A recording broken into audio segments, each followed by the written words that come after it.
The shadowy world of film financing, where fortunes can be stolen. We are just dying to make this movie, and we put so much into it, and now somebody's stolen it away from us. And good names dragged through the mud.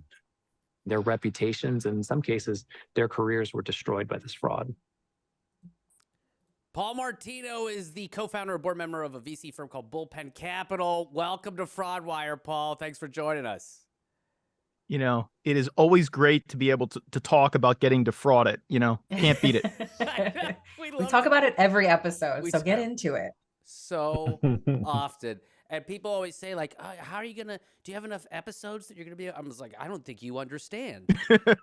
There's an infinite amount of fraud out there. And once it happens to you, you just got to own it too. You really do. Amen, brother. You were part of an indie film, and God bless you for investing in a movie. Let me just say that. That is, you did the yeoman's work. You invested in a movie. You had a dream. Tell me about why you wanted to get into the indie film business, and then how you ended up getting scammed out of millions of dollars, and then the whole crew was scammed. This is apparently over a $60 million scam, but you didn't get scammed out of $60 million. It was much less than that. Is that right? Yeah, we were one of about 30 projects that got scammed for a total of about 68 million. We were about $2 million of the 68. And ironically, the film we were making is about one of the all-time great scandals in American sports, the film Inside Game, which I'm, promoting right here. It's about the NBA betting scandal. Corrupt referee Tim Donaghy bet on his own games with my idiot cousin, Tommy Martino, who I love to death. And so when they got out of jail, I got their life rights because Tommy's my first cousin. And that's how the ball got rolling. So the fact that I was defrauded in making a movie in which you pissed off the NBA, the mob, and, the FBI is kind of cool. That seems like a no-brainer movie to do. You should have been able to do that movie. Are you making the movie still? The movie was made. It was released in 2019, and you can watch it on Amazon and all those kinds of services now. But yeah, we had a theatric release November 1st of 2019. And getting a movie financed is really hard to do. It's really difficult. And finding good partners apparently is even more difficult. How did you get introduced to Jason Van Eman and Benjamin McConnelly of Weather Vane Productions? Tell me about that. What was that moment like? How did you get introduced to them? So I had a producing partner named Michael Pierce. Michael made a couple of great movies, including The Cooler with William H. Macy, one of my favorite movies about casino gambling. When the player's too hot, they send William H. Macy in, and he cools you off because he is that bad of luck. It's a great, great movie. So I meet Michael. Him and I get into business to make this movie because he loved the story about the NBA betting scandal. And I put up half the money, and we had a line producer who said, there's this group out there that'll match your money, basically dollar for dollar. And we knew the budget was about 4. I had about 2. We're like, these are the perfect people. Let's go find out about Weather Vane. And so take me to the meeting now. You meet them face to face, over the phone, Zoom call, you go to dinner. What's that like? Michael met them in person. I then joined a Zoom call. Our line producer had worked with them on a prior project. So, we've done a pretty good amount of work on these people. Our line producers made a film with them. Michael's met them in person multiple times, and I'm kind of the last stop by the time I get on a couple Zooms and phone calls with them. What's amazing is that one of the things that they were able to do was build up their IMDb profiles by doing small movies here, small movies there, and then you kind of get a somewhat of a name. You heard Scott Wolf at the top of the show there, Party of 5. We all love Scott Wolf, and so we all start seeing, when I think about who I'm going to work with in a production, I go to their IMDb. I'm looking at my own IMDb. Does my star rating go up? All this time, you're looking at these things. This is like the credibility that they were able to look at. So at what point, sorry, you were going to say? No, I was just going to say, you got it right. And that's when it dawns on you that maybe it's a Ponzi, because the first films got made, and am I the unlucky person where the money ran out? Right. That's exactly kind of what dawns on you. You took the money from the other projects to make a couple people happy and good references for you. That's how you get to fool me. And then, I got the shittiest luck of all. The money runs out by the time it's my turn. So how did you, tell me about that moment where you're like, oh no. And I think there was a call with the line producer. Is that right? we're getting ready. He needs checks to secure locations. And he says to me, yo, dude, why is there no money in the production account? Like, there's supposed to be $4 million in there, yo. He's like, no, dude, there's $0 in the account. I'm like, oh, that's not real. That's kind of not cool. Now, what's before that? Obviously, you're in the VC world. What's the most amount of money you had lost before that? Well, that's almost an unfair question because losing money is part of venture, right? Right. You lose money. You lose money until you have big home runs. So I had written checks from my fund, say for $5 million, and the company went under. But never was the money stolen, misappropriated. Right. You used to spend money on a baby shower and bottle service, right? That was all new to me. Oh my God, yeah. So some of the money apparently was used for a very elaborate baby shower. Is that, how did you find that out? That was my favorite. So I hired a PI. Once I knew what was up, I hired a guy. He went down to Miami. He tracked Ben McConley. He sent me the photos. He's like, yeah, his wife's pregnant, had a baby shower.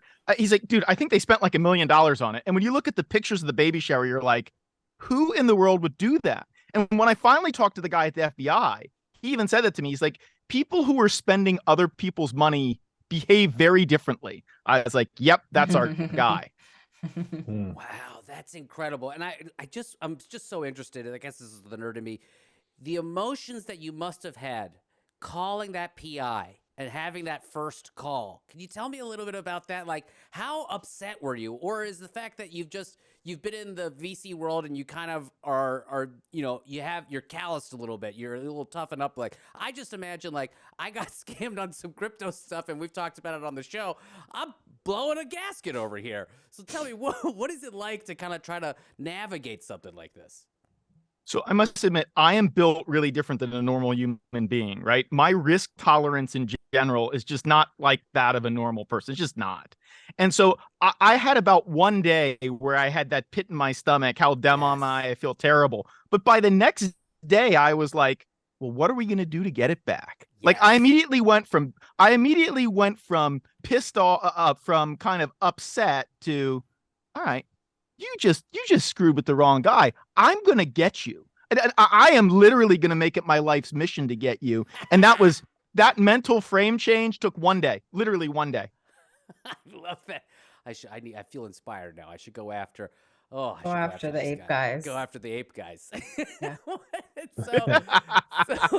So tell me, you get this private eye, and this is the first time you've hired a private eye? Yeah, I think so. I think it was the first time I ever hired a private investigator. So yeah. Did he look like very private eye? Did he have like a big trench coat and like a hat? Yeah. Well, no, he wasn't that one. He's former CIA spook, so different. Oh. But okay. Same to me, right? You picture the caricature of someone who probably worked for the CIA. Picture that guy. He wasn't wearing the trench coat, but he's like right out of that kind of movie stereotype. Yeah, did he just like surprise you? Were just like eating one day and he just like showed up. He's like, I am the private eye. And he just like came out of like a bush or something. Was it like Henry Winkler in Arrested Development? Like nice. I love these references. They're great. No, he was a little dorkier than that, I got to admit. Very good guy, though. Enjoyed got the job working done. with him. And how fast Yeah, amen. did it take him to, find these guys and figure out what was going on?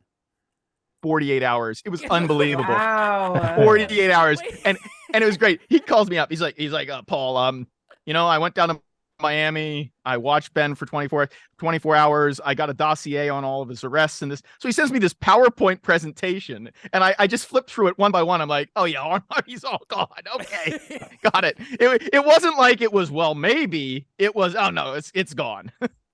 It's okay. So yeah, the money's definitely gone at this point. And then did he refer it to the FBI at that point? Did you guys call the FBI or were they already in the mix? No, it was actually a good 2 years later till I ever got to the FBI. And that's a funny story. But let me tell you kind of what happened. So once we realized we were scammed, we immediately knew it was a Ponzi. So that's where the light bulb went off. We're like, oh, if this is a Ponzi, that means they have to be actively recruiting more money for later projects. Right. So, hey, what if I get in the way of them recruiting their next dollar? Maybe they'll go give me my money back. And that's literally what we did. I set up a website. I bought all the keywords for all their names. And my phone would ring anytime you type in Weathervane Productions, Ben McConley. It would literally ring my phone and go, hi, I'm so-and-so. Would you like to speak to me about Weathervane? I'd be like, yes, I would love to talk to you about Weathervane. Let me tell you about my experiences with them. And so this got us a lot of leverage over them because they knew I was becoming the reference call for them anytime. This is incredible. We got to do this. We need to be buying AdWords. That's what we're missing Yep. right now. That's what we did. We That's bought nuts. AdWords.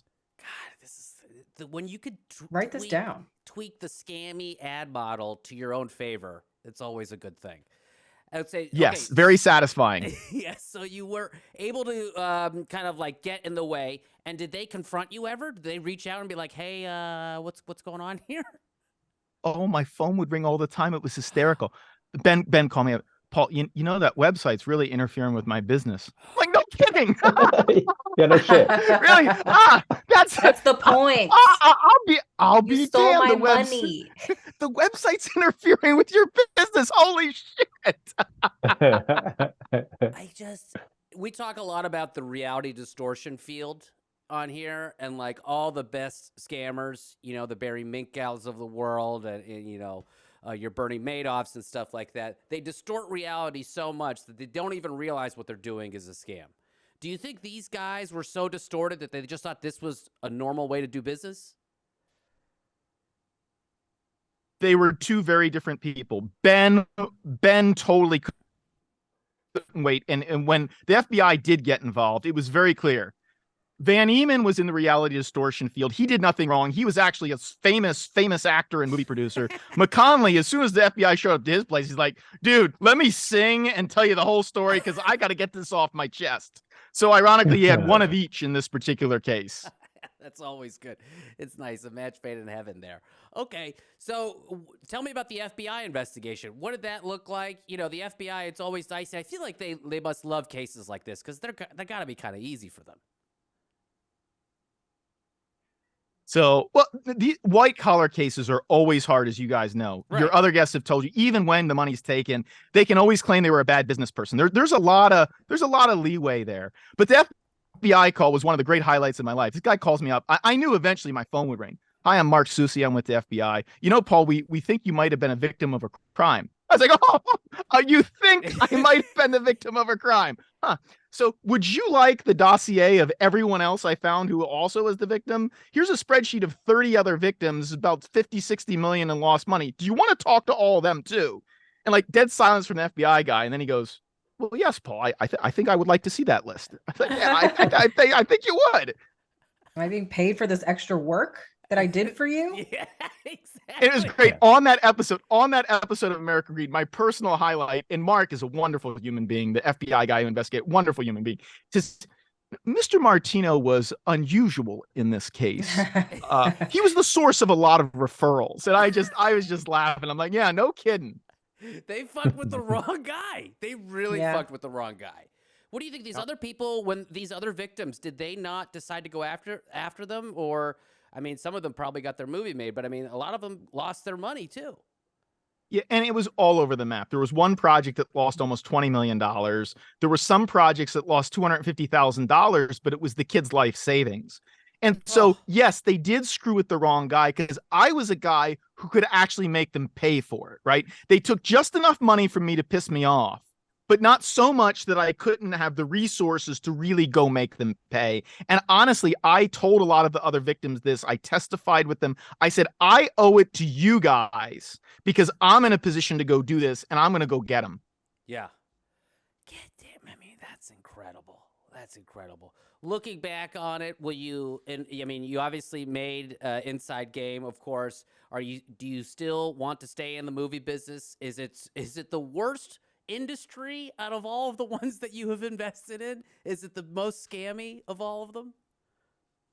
It definitely is not the best. I don't know that it's the worst. There are definitely other ways to lose money quickly. I heard buying an airline is a good way to do that, for example.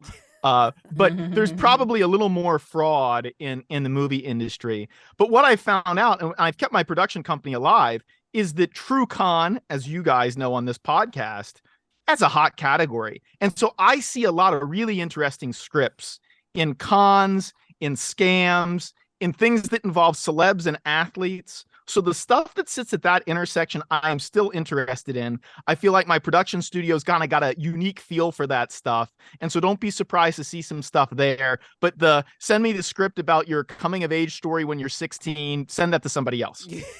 yeah. Well, we have plenty of scam stories. Maybe we'll pitch you some scams as well. Lordy, we have plenty of those. Paul, Yes. is there anything that we didn't ask you that we should have asked you? This is just such an amazing story, and what a life experience that you've went through. Yeah, that's a polite way to put it. Yeah. It's you know what though? I have to give you guys a compliment because my all-time favorite scammer, you did a 2-episode sequence on Perlman. Now, Oh, see, yeah. you know why I love Perlman, and let me riff for a second because now I'm in a club of people scam. He goes and he gets what was it, NSYNC or the Backstreet Boys? I forget Yes, which one. All the both. boy bears the thing. Right. Both, He gets both. He has a chance to pay everybody back. He has a chance to go legit and literally be maybe even a billionaire. And what's he do? He goes and steals more money. Yeah. Like I tell that story to everybody. I'm like, you got to understand, this is not about buying enough time to run the Ponzi to go get the movie made. No, these real scammers take joy in taking the money. And that Perlman story, I refer people to all the time because, you know, he was just a unique character. He hit the lottery and he said, let's take more. He went And after defraud old people. Yes. He went after Right. the old That was the craziest part. I mean, like, it was all crazy, but that he kept going, like you said, and then decided, how can I fraud just these people that can't have nothing? I will take all that's left before. And they my die. business partner, by the way, he marvels at another person, which is the guy behind FTX. He's like, listen, Martino, Yeah. you got to understand, this kid is a fraud prodigy. Like Madoff is just like one wing of his house, right? Yeah. Like this kid before 30 managed to do like Madoff and Perlman, you name them all at the same time. He's like, Martino, that guy's a prodigy. Yeah. Yeah, he He's is. good at So what he enjoy does. your show, guys. Thank you so much. Thank you you. so much. That's great. And where can people find Inside Game? Go to InsideGameMovie.com and all the streaming services that have it. You can go click on it. Watch the film and watch the CNBC American Greed episode. Is a lot of fun too. And, you know, that ref is actually on our list to cover at some point. So we'll definitely reach back out when we decide to do Anytime. that in this season. Tim's a great interview, actually. When he really talks to you about what he did, it's actually really fascinating, and he's a good interview. That's awesome. Paul Martino, thank you so much for sharing your Thank story. you. Really appreciate it. Great to see y'all. See ya.